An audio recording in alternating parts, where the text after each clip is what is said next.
Այսպես այսօր կխոսենք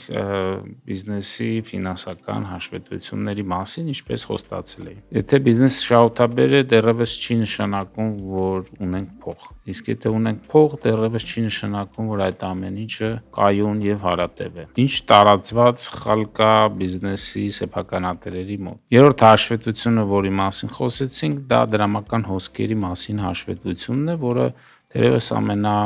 անտեսված հաշվետվությունն է։ Պետք է հաշվի առնել, որ նույնիսկ շահութաբեր բիզնեսներն են երբեմն սնանկանում։ Ողջույն սիրելի ունկնդիրներ, բարի գալուստ Պարզից Պարզ podcast։ Յուրաքանչյուր էպիզոդում ներկայացնում ենք բարդ ֆինանսական հասկացություններ եւ փորձում տալ գործնական խորհուրդներ։ Շնորհակալություն եմ հայտնում Արարատ բանկին քաղաքացու ֆինանսական գրագիտությունը կարևորելու եւ այս նախաձեռնությունը հովանավորելու համար։ Բանկի աջակցությամբ մենք կարողանում ենք ստեղծել որակյալ կրթական բովանդակություն, որը կօգնի ձեզ կայացնել խելացի ֆինանսական որոշումներ։ Շարունակեք հետևել Պարզից Պարզ podcast-ին, որպեսզի միասին կառուցենք ֆինանսապես ավելի գրագետ հասարակություն։ Բաժանորդագրվեք, սեղմեք զանգի կոճակը, որպեսզի բաց չթողնեք մեր պարբերական դարձած տեսանյութերը։ Այսպես այսօր կխոսենք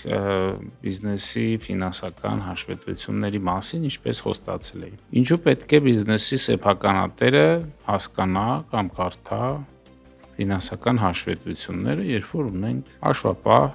կամ նույնիսկ ֆինանսական տնօրեն։ Սկսենք մի ոչ միանշանակ հարցից։ Արդյոք ձեր բիզնեսը շահութաբեր է։ Շատերը կարող են ասել այո, քանի որ բիզնեսը աճում է։ Հաջորդ հարցը կլինի դուք գիտեք, թե վստահում եք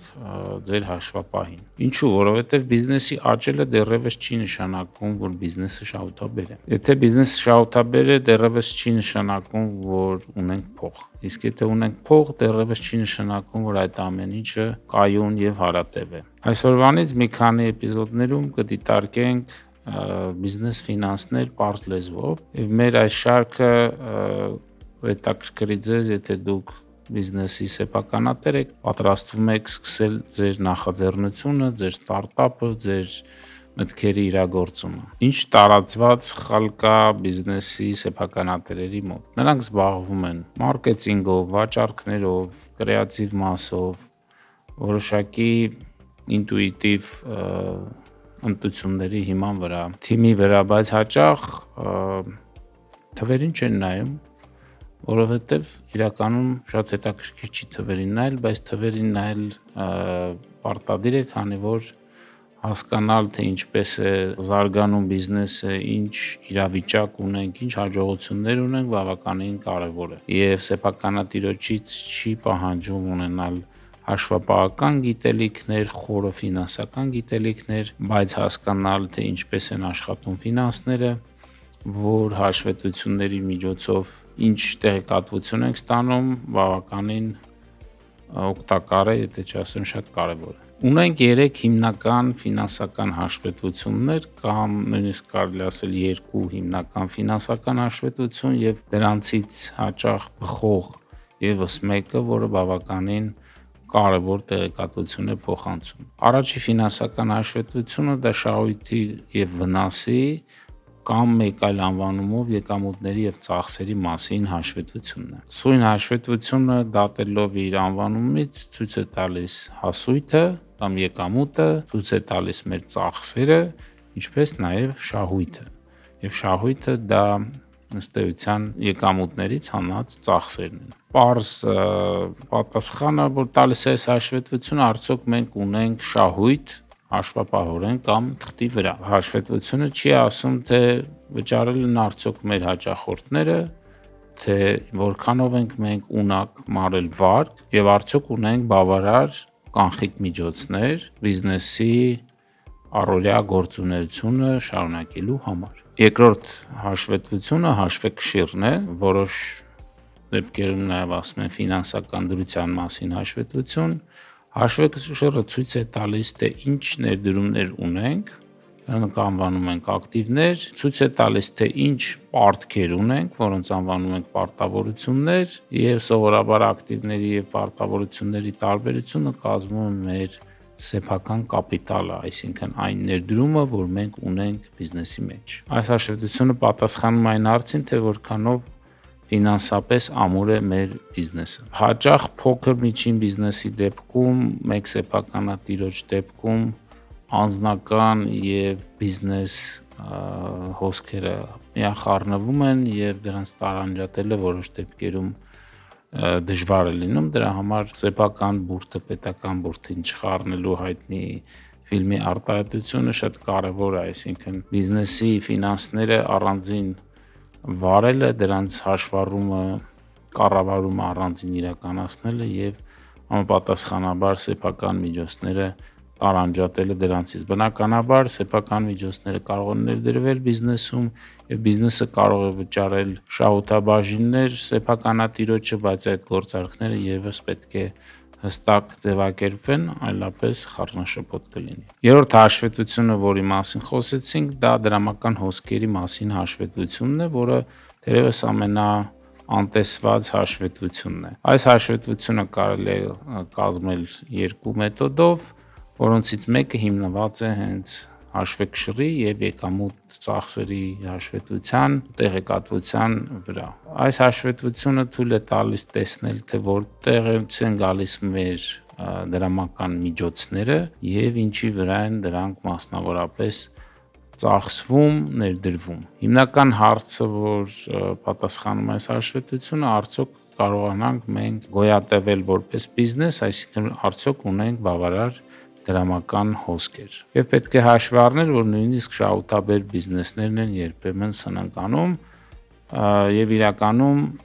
սնանկությունը լինում է ոչ թե շահույթի վնասի, այլ ավելի հաճախ դրամական հոսքերի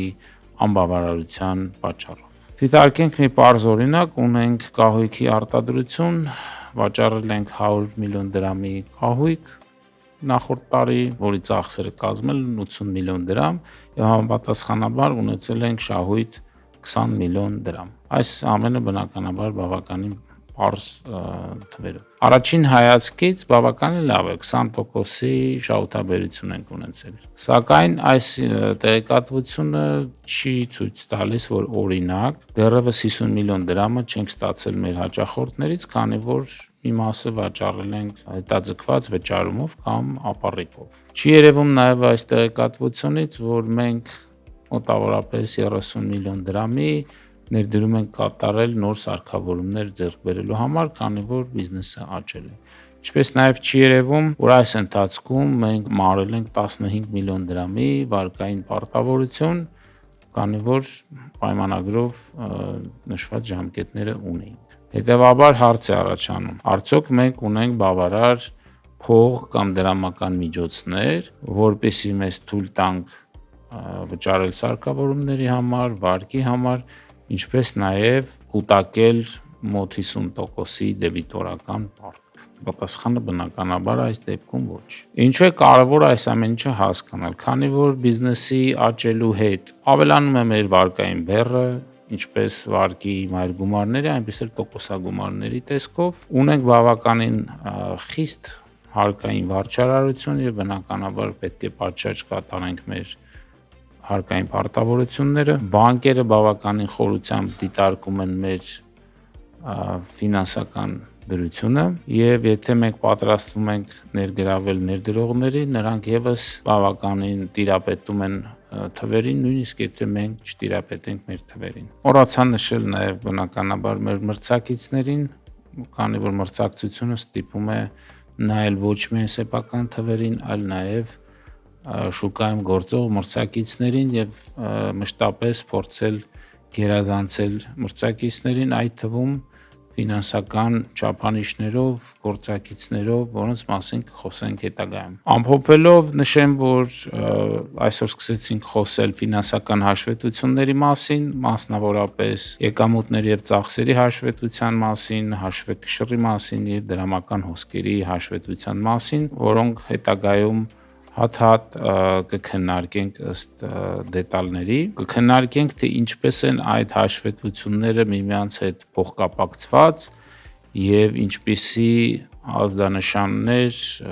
կարմիր դրոշակներ կարող են լինել, որոնց պետք է ուշադրություն դարձնել եւ հետեւողականորեն գնալ դրանց հետևից, կառավարչական լուծումներ տալու եւ որոշումներ կայացնելու միջոցով։ Պետք է նկատի ունենալ, որ բիզնեսի սեփականատիրոջից կամ ղեկավարներից չի պահանջվում ունենալ հաշվապահին հատուկ գիտելիքներ, բայց հասկանալ ֆինանսները շատ էական է, քանի որ ֆինանսները ըստ էության բիզնեսի արյունատար անոթներն են եւ մեր բոլոր գործողությունների, կլինի մարքեթինգ, կլինի անձնակազմի հետ կապված որոշումներ, վաճառքներ, արտադրություն, մատակարարում, պահեստ, այդ ամեն ինչը միմյանց հետ փոխկապվում են այդ ֆինանսական արյունատար անոթների միջոցով եւ գրագետ բիզնես կառավարումը ենթադրում է գրագետ ֆինանսական կառավարում եւ արդյունքում շահույթի եւ բավարար դրամական հոսքերի ստացում, ինչը թույլ է տալիս հուսալիորեն ապահովել բիզնեսի կայունությունը, այլապես շատ անսպասելի ձևով այդ ամեն ինչը կարող է դուրս գալ վերահսկողությունից եւ մենք հայտնվենք անցանկալի իրավիճակում։ Շարունակեք հետևել մեզ, հաջորդ անգամ կխոսենք շահույթի եւ վնասի կամ եկամուտների եւ ծախսերի հաշվետվության նրբությունների մասին։